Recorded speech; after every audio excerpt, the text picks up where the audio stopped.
Hello guys, welcome back to my channel. Work from home job பண்ணணும்னு நினைக்கிறவங்களுக்கு இது ஒரு அருமையான சான்ஸ். இந்த சான்ஸை யூஸ் பண்ணி நீங்கள் வீட்டில் இருந்தே சம்பாதிக்கலாம். Students or housewife, gents or ஃபீமேல்னு யார் வேணாலும் இந்த வேலையை பார்க்கலாம். இந்த ஜாப்க்கு எந்த ஒரு குவாலிஃபிகேஷனும் தேவையில்ல, எந்த ஒரு இன்வெஸ்ட்மெண்ட்டும் பண்ண தேவையில்ல. 100% ட்ரஸ்டடான ஒரு கம்பெனி தான். நீங்க இந்த ஜாப்ல இன்ட்ரெஸ்டடா இருந்தீங்க அப்படின்னா நான் டிஸ்கிரிப்ஷன்ல வாட்ஸ்அப் லிங்க் கொடுத்துருக்கேன். டிஸ்ட்ரிக்ட் வைஸ்ல நீங்க எந்த டிஸ்ட்ரிக்ட்ல இருக்கீங்களோ அதை கிளிக் பண்ணி ஜாயின் பண்ணிக்கோங்க.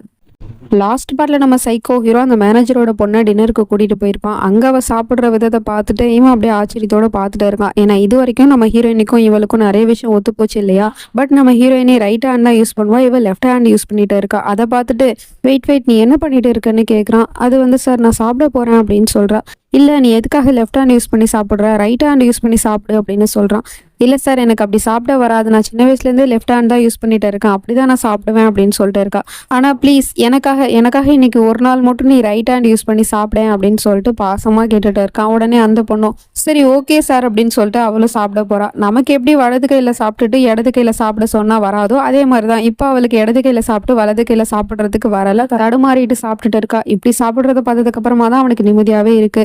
அதுக்கப்புறம் டின்னர்லாம் சாப்பிட்டு முடிச்சுட்டு அந்த பொண்ணை கொண்டு வந்து வீட்டில் விட போகிறான். அப்போ சொல்கிறான் இந்த மாதிரி இன்னைக்கு ரொம்ப லேட் ஆகிடுச்சுல சாப்பிட்டு வரதுக்கு, உங்கள் அப்பா வர என்ன சொல்ல போகிறாருன்னு தெரியல, சரி போயிட்டு வாமா வீட்டுக்கு போ, நான் உனக்காக ஒரு சர்ப்ரைஸ் வச்சிருக்கேன் அப்படிங்கிற மாதிரி சொல்லி அனுப்பி வைக்கிறான். அவளை விட்டதுக்கு அப்புறமா தான் ஞாபகத்துக்கு வருது பொண்டாட்டியை மறந்துட்டான் அப்படின்னு. பொண்டாட்டியோட சாம்பலை ஆஃபீஸ்லேயே வச்சுட்டு வந்துட்டான் போல. ஓ நோ ஜான்வி, உன்னை நான் ஆஃபீஸ்லேயே விட்டுட்டு வந்துட்டேனே, ஐம் ஸோ சாரிம்மா, நான் இப்போவே வரேன் அப்படின்னு சொல்லிட்டு கார் எடுத்துட்டு கிளம்பிடுறான். இந்த பொண்ணும் வீட்டுக்கு வரா. வந்து பார்த்தா அந்த வீடு ஃபுல்லாகவே அவன் நிறைய புக்கே அனுப்பி வச்சிருப்பான் போல. அது எல்லாமே இருக்கு.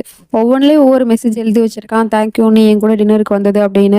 அப்புறம் இன்னொரு பொக்கையில உன்னோட கனவுகள்லாம் நிறைவேறதுக்கு என்னோட வாழ்த்துக்கள் அப்படிங்கிற மாதிரி எழுதி வச்சிருக்கான். இதெல்லாம் பார்த்தது இவளே கொஞ்சம் இம்ப்ரெஸ் ஆயிடுறா. அவன் மேல இப்ப கொஞ்சம் கொஞ்சமா ஃபீலிங்ஸ் வர ஆரம்பிச்சிருச்சு. அப்படியே அந்த பூவை மகிழ்ந்து பார்த்துட்டு இருக்கும் போது அப்பா என்ன பண்ற நீ பிரியா அப்படின்னு சொல்லிட்டு கேட்கிறாரு. என்னாச்சுப்பா அப்படின்னு சொல்லிட்டு கேட்டா, இங்க பாருமா இதெல்லாம் சரியில்லை, நீ அந்த விராஜ் டோப்ரால் கூட அவ்வளவுக்கா நெருக்கமா பழகாதமா அப்படிங்கிற மாதிரி சொல்லிட்டு இருக்காரு. ஆனா ஏன்பா அப்படின்னு சொல்லிட்டு கேட்கிறா. ஏன்னா இந்த மேனேஜரை நிறைய விஷயத்துல அவன் கஷ்டப்படுத்தியிருப்பான், மரியாதை இல்லாம பேசியிருப்பான், அவமானப்படுத்தியிருப்பான். ஸோ அது எல்லாத்தையும் நினைச்சு பார்த்துட்டு இதெல்லாம் பொண்ணுகிட்ட எப்படி சொல்றது. ஸோ அதனால இங்க பாருமா, என்னதான் இருந்தாலும் அவரு நம்மளோட முதலாளி, அவருக்கும் நமக்கும் ஏணி வச்சா கூட எட்டாதுமா, அதுக்காக தாமா சொல்றேன் அப்படிங்கிற மாதிரி சொல்லிட்டு அங்க இருந்து போயிடுறாரு. உடனே இவ சேட் ஆயிடுறா. இந்த பக்கம் நம்ம ஹீரோயின் இருக்கும்போது திடீர்னு பார்த்தா அந்த அங்கிள் எதிர்த்தாப்புல நிற்கிறாரு. என்னாச்சு அங்கிள், ஏதாவது பிரச்சனையா அப்படின்னு சொல்லிட்டு கேட்டா, அதெல்லாம் ஒன்றும் இல்லைம்மா, நான் உனக்காக தண்ணி கொண்டு வந்தேன் அப்படின்னு சொல்லிட்டு அந்த தண்ணியை வச்சுட்டு போறாரு. அப்படி வச்சுட்டு போகும்போது அவரோட லுக்கே வேற மாதிரி தான் இருக்கு. அதுக்கப்புறமா இங்கே இந்த பையன் சாம்பலை எடுத்துக்கிட்டு வீட்டுக்கு வந்துட்டான் போல. அந்த சாம்பலை சேஃபா அலிமாரில் வச்சுட்டு ஜான்வி நீ எனக்கு ஃபைனலாக கிடைச்சிட்ட அப்படின்னு சொல்லிட்டு அந்த பொண்ணை பற்றி தான் நினச்சி பார்த்துட்டு இருக்கான். அதாவது அந்த பொண்ணை இனிமேல் ஜான்வியா மாற்றி இங்கே கூட்டிட்டு வர போறான் போல. எல்லா விஷயமும் உன்னோட ஒத்து போகுது ஜான்வி, ஆனால் ஒரே ஒரு விஷயத்தை தவிர அப்படின்னு சொல்லிட்டு அந்த பொண்ணு சாப்பிட்டுட்டு இருந்தா இல்லையா லெஃப்ட் ஹேண்ட்ல, அதை பத்தி தான் யோசிச்சு பார்த்துட்டு இருக்கான். பட் அதனால ஒரு பிரச்சனை இல்லை, நான் இந்த விராஜ் டோப்ரால் இருக்கேன்ல, அவளுக்கு நான் கொஞ்சம் கொஞ்சமா எல்லாத்தையும் கத்து கொடுக்குறேன், நான் ட்ரைன் பண்ணேன் அப்படின்னா அவளும் மாறிடுவா. அப்புறம் ஜான்வி நீ எனக்கு மொத்தமா கிடைச்சிருவ அப்படிங்கிற மாதிரிலாம் சொல்லிட்டு இருக்கான். அதாவது ஜான்வி இறந்து போய் மறுஜென்மம் எடுத்து வந்திருக்கா அப்படிங்கிற மாதிரி இவன் ஒரு இமேஜினேஷன் பண்ணி வச்சிருக்கான் போல. இப்போ மார்னிங் ஆயிடுச்சு. நம்ம ஜான்வி கிச்சனுக்கு சமைக்கிறதுக்காக வந்திருக்கா. இருந்தாலும் இவ பழைய விஷயத்தெல்லாம் பத்தி யோசிச்சுட்டு இருக்கா. அதாவது அவன் நெருப்புல மொத்த குடும்பத்தையும் அழிச்சான்ல, அதை பத்தி யோசிச்சுட்டு ஸ்டவ் ஆன் பண்றதுக்கு பயந்துகிட்டே அப்படியே ஆன் பண்ணிட்டு இருக்கா ஒரு நடுக்கத்தோட. அதுக்கப்புறம் என்ன நினைச்சான்னு தெரியல. சே நான் எதுக்காக இப்படி பயந்துட்டு இருக்கேன், அதான் ஆண்டி அன்னைக்கே சொன்னாங்களே நான் என்னோட பயத்தை ஜெயிச்சிட்டேன் அப்படின்னு, அப்புறமும் நான் எதுக்காக இப்படிலாம் யோசிச்சுட்டு இருக்கேன், இந்த மாதிரிலாம் யோசிக்காத சியா, நீ தைரியமா இருக்கணும் அப்படின்னு சொல்லிட்டு தனக்கு தானே ஆறுதல் சொல்லிக்கிட்டு அதுக்கப்புறமா அந்த ஸ்டவ் ஆன் பண்றா. அது ஆன் ஆயிடுச்சு.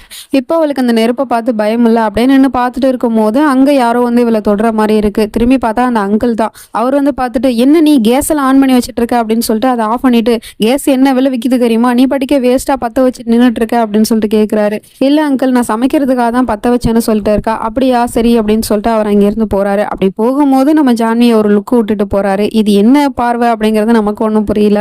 இந்த பக்கம் இவனும் காலங்கத்துல நின்றுக்கிட்டு நம்ம ஜான்வியோட போட்டோ வச்சுக்கிட்டு புடவையை தேடிட்டு இருக்கான். இதே மாதிரி புடவை எங்க கிடைக்கும் ஜான்வி, நீ எங்க தான் வச்ச, இவ்வளவு புடவை இருக்கு, அந்த புடவை மட்டும் கண்ணில் மாட்ட மாட்டேங்குது அப்படிங்கிற மாதிரி தேடிட்டு இருக்கான். அப்புறம் அப்படி இப்படின்னு தேடி ஒரு வழியா அந்த புடவையை கண்டுபிடிச்சிட்டான். ஆனால் அந்த புடவையை எடுக்க முடியல. அப்படியே செட்டோட மொத்த புடவையும் தூக்குறான். அப்ப பார்த்தா அங்க போன் இருக்கு. அந்த போனு நம்ம டாக்டர் கொடுத்த போனு தான். நம்ம ஜான்வி கிட்ட அந்த டாக்டர் தான் போனை கொடுத்து இந்த போனை சேஃபா வச்சுக்கோ, அப்புறம் பேசினதுக்கு அப்புறம் சுவிச் ஆஃப் பண்ணி போட்டுரு அப்படிங்கிற மாதிரி சொல்லியிருப்பாங்க. இப்ப அந்த போனு அங்க இருக்கு. அதை மட்டும் இவன் பார்த்துட்டான் அப்படின்னா டாக்டர் மேல சந்தேகம் வரும். அதுக்கப்புறம் நம்ம ஜான்வி இருக்கிற இடமும் தெரிஞ்சு போயிடும். பட் இப்போ இவன் அதை பத்திலாம் யோசிக்கிற மாதிரி இல்லையே. இப்போ முழுக்க முழுக்க அந்த பொண்ணு மேலதான் இருக்கு கவனம். அதனால அந்த புடவையை தேடி கண்டுபிடிச்சி அதை பேக் பண்ணி எடுத்துட்டு போறான். எதுக்காக இந்த புடவை எடுத்துட்டு போறான் அப்படிங்கிறது தெரியல. அந்த மேனேஜருக்கு கால் பண்ணி உடனே ஆஃபீஸ்க்கு வாங்க வேலை இருக்கு அப்படின்னு சொல்லிட்டு கூப்பிடுறான். என்ன சார் இன்னைக்கு சனிக்கிழமை இன்னைக்குமா வரணும் அப்படின்னு சொல்லிட்டு கேட்டா, ஆமா வேலை எப்போ வேணாலும் இருக்கும். இதுல என்ன சாட்டர்டே சண்டேன்னு கணக்கு வேற இருக்கு. கிளம்பி வாங்க ஃபர்ஸ்ட் அப்படிங்கிற மாதிரி சொன்னதும் ஓகே சார் அப்படின்னு சொல்லிட்டு அவரும் கிளம்பிடுறாரு. அதே சமயம் இந்த பக்கம் அந்த பொண்ணுக்கு இப்போ கால் பண்ணி, ஹாய் பிரியா எப்படி இருக்க? சரி இன்னைக்கு நம்ம லஞ்சுக்கு வெளியே போலாமா வரியா அப்படின்னு சொல்லிட்டு கூப்பிட்டுட்டு இருக்கான். ஆனா சார் எதுக்காக சார் நான் வரல அப்படின்னு சொல்லிடுறா. ஏன் நீ வரலன்னு சொல்ற, என்னாச்சு அப்படின்னு சொல்லிட்டு கேட்டா, அது ஒண்ணும் இல்லை சார், அப்பா இருக்காரு வீட்டுல, விடமாட்டாரு சார் திரும்பவும் அப்படின்னு சொல்லிட்டு இருக்கா. அப்பாவை பத்திலாம் நீ கவலைப்படாத அப்படின்னு சொல்லிட்டு இருக்கும் போதே அப்பா அந்த பக்கம் குரல் கொடுக்குறாரு. நான் ஆஃபீஸ்க்கு போறேன் பிரியா, நீ பார்த்து இருந்துக்கோ அப்படின்னு. அப்போ அப்பா வெளியே போயிட்டாரு, நான் வரேன் அப்படின்னு அவளும் ஒத்துக்கிறா. சரி நான் டிரைவர் அனுப்புறேன், அவரு கூட நீ கார்ல கிளம்பி வந்துரு, அப்புறம் அவர் உனக்கு gift ஒன்று கொடுப்பாரு, அதை போட்டுக்கிட்டு வந்துரு வரும்போது அப்படிங்கிற மாதிரி சொல்றான். இந்த பக்கம் நம்ம ஹீரோயினி கார்பரேட்டரை தேடி வந்துட்டு இருக்கா. திரும்ப அங்க இருக்கிற எல்லாருக்கிட்டையும் அப்படியே விசாரிச்சுட்டு இருக்கும்போது நம்ம ஹீரோவோட ஃப்ரெண்டு ஒருத்தவன் இருக்கான். அவன் போய் வாண்டடா, என்ன மேடம் என்ன யாரை தேடிட்டு இருக்கீங்க அப்படின்னு சொல்லிட்டு கேட்டா, இந்த மாதிரி என் வீட்டில் கொஞ்சம் வேலை இருக்கு, அதனால நான் கார்பெண்டரை தேடிட்டு இருக்கேன் அப்படின்னு சொல்லிட்டு இருக்கா. கார்பெண்டர் தானே, இதோ இங்கதான் இருக்காரு, கூட்டிட்டு போங்களேன் அப்படிங்கிற மாதிரி சொல்லிட்டு இருக்கான். யாரு அப்படின்னு சொல்லிட்டு பார்த்து நம்ம ஹீரோ தான் அங்க நின்றுட்டு இருக்கான். நீங்க கார்பெண்டரா? சரி என் வீட்டில் கொஞ்சம் வேலை பார்க்கணும், வரீங்களா அப்படின்னு சொல்லிட்டு கூப்பிட்டதும் அது வந்து அப்படிங்கிற மாதிரி அவன் யோசிச்சுட்டு இருக்கான். அதெல்லாம் வருவான், அந்த வேலை அவனுக்கு நல்லா தெரியும், வாங்க போலாம் அப்படிங்கிற மாதிரி ஃப்ரெண்டுக்காரன் முந்திக்கிட்டு சொல்றான். அதுக்கப்புறம் நம்ம ஹீரோயினி அவனை கூட்டிட்டு போயிடுறா.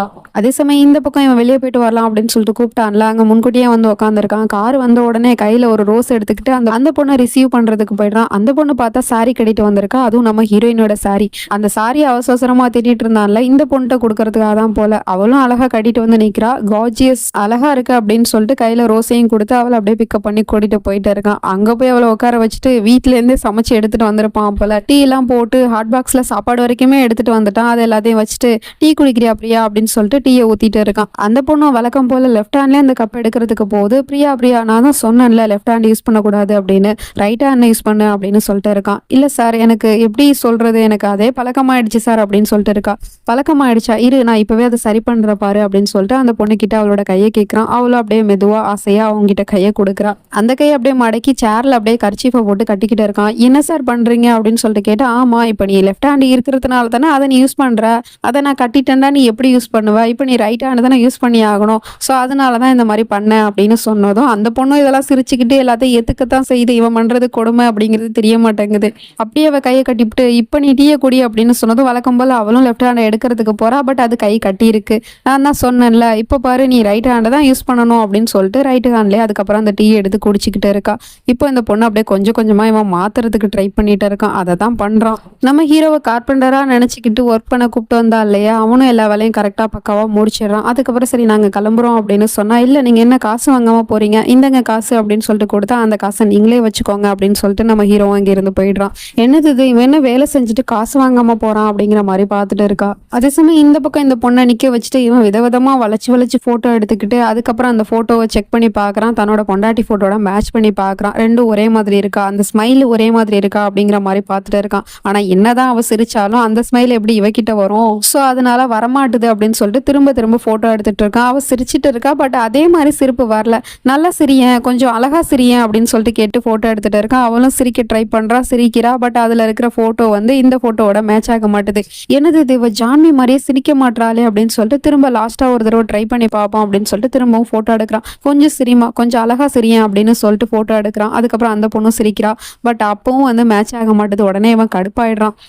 போட்டோ எடுத்ததெல்லாம் போதும், சரி வீட்டுக்கு கிளம்பு அப்படின்னு சொல்லிட்டு அவன் சமைச்சு எடுத்துட்டு வந்தான் இல்லையா, அது எல்லாத்தையுமே பேக் பண்ணி வச்சுட்டு இருக்கான். ஏன் சார் ஏதாவது பிரச்சனையா அப்படின்னு சொல்லிட்டு கேட்டுட்டு இருக்கா. அதெல்லாம் ஒரு பிரச்சனை இல்லை, நீ கிளம்பு ஃபர்ஸ்ட் அப்படிங்கிற மாதிரி பேசினதும் அந்த பொண்ணு அங்க இருந்து கிளம்புறா. அப்படி போகும்போது அவங்க கொடுத்த ரோஸையும் கூடவே எடுத்துட்டு போயிட்டு இருக்கா. பட் இவளுக்கு ஒண்ணுமே புரியல, ஏன் அப்படி வித்தியாசமா நடந்துக்கிறாரு அப்படிங்கிற மாதிரி பார்த்துட்டு இருக்கா. பட் இவனோட உண்மையான குணமே இதுதான் அப்படிங்கிறது தெரியல. இப்போ நைட் ஆடுது, நம்ம ஹீரோயினி நல்லா தூங்கிட்டு இருக்கா. அப்ப நம்ம விராஜ் வந்து, ஜான்வி எழுந்துரு, நான் வந்துட்டேன், எவ்வளவு திமிரு இருந்தா நீ என்னை விட்டு போயிருப்ப, நான் உன்னை விடமாட்டேன்டி அப்படிங்கிற மாதிரிலாம் சொல்ற மாதிரி இருக்கு. உடனே பயந்துகிட்டு அவளும் தூக்கத்துல இருந்து எழுந்திருச்சிடுறா. ரொம்ப வேத்து விறுவிறுத்து போய் நின்றுட்டு இருக்கா. உண்மையாலுமே அவன் நம்மளை தேடி வந்துட்டானோ அப்படின்னு பயந்துட்டு இருக்கா. அதுக்கு தோதா அந்த பக்கமா யாரோ போற மாதிரி இருக்கு. உடனே இவ யார் அதுன்னு கேக்குறா. அப்போ அந்த நிழல் அந்த பக்கமும் இந்த பக்கமும் போற மாதிரி தான் தெரியுது. அது யாரா இருக்கும் அப்படிங்கிறது தெரியல. வெயிட் பண்ணி தான் பார்க்கணும். நெக்ஸ்ட் நடந்துச்சு நம்ம அடுத்த பாட்டுல பார்ப்போம். அது வரைக்கும் பை ஃப்ரெண்ட்ஸ்.